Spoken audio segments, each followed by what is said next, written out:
Just think about the society we live in. A 13-year-old drives around in a stolen car and gets shot when he aims the car at police, and the parents think they are the victims. We invited their lawyers on. They declined, understandably perhaps. Robert Patillo is here, civil rights attorney based in Atlanta. Boy, Robert, things have changed since you and I were 13.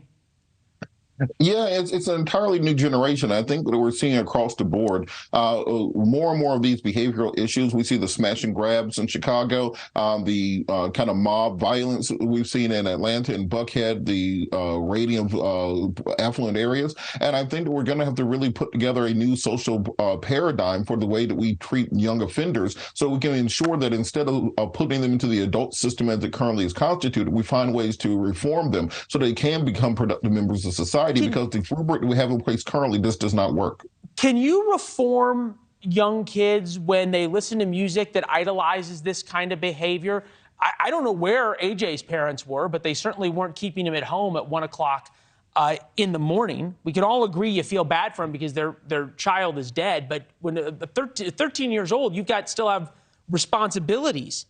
As a parent, something went wrong at home. Can we reform the system without holding parents responsible at some point?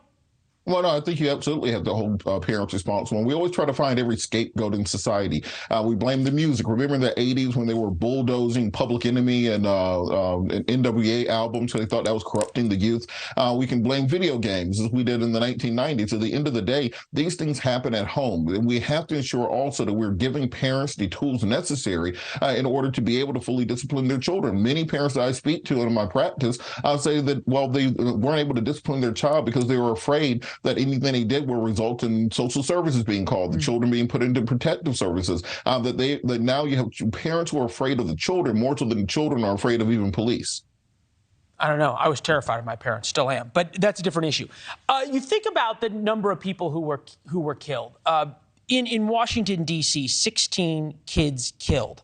16 kids are killed in a school shooting, and you've got presidential visits. You've got proposals for new legislation. You've got every suburban mom on Instagram talking about never again, blah, blah, blah, blah. 16 kids are killed in Washington, D.C., and nobody even bats an eye. Is this a race issue or is it a class issue? It's a class issue, and the reason it's a class issue is because we've seen this in Latino communities across the country. We've seen it in poor white communities across the country, these spikes in crime among young people, and the school shootings are the big shiny object, and politicians are able to kind of demagogue it. You say, well, let's get rid of the AR-15. Most of these shootings among young people are happening with revolvers, happening with pistols, and no one is going to accept a proposal to ban revolvers in American society. So you don't have an answer to something, you can't use it as a political football, either liberal or conservative. The best thing to do for politicians is just ignore it. So we're ignoring the issue, and it's continuing to metastasize throughout our society. And unless we get a grip on it, we're going to find ourselves in a position where we don't have another generation behind us that's ready to pick up the ball and lead the nation. We have to take this seriously now, or else we risk endangering the future of the entire country. Look, when you see what kids now are capable of doing, this next generation is capable of doing, you have to wonder if our safety is already in jeopardy wherever you live. And at some point, right, the violence that you're seeing on the bad streets are going to go to the good streets, and the limousine liberals are going to have a slightly different conversation. Thanks for watching. Go to newsnationnow.com to find NewsNation on your television provider. And don't forget to subscribe. Click the red button to get more of NewsNation's fact-driven, unbiased coverage.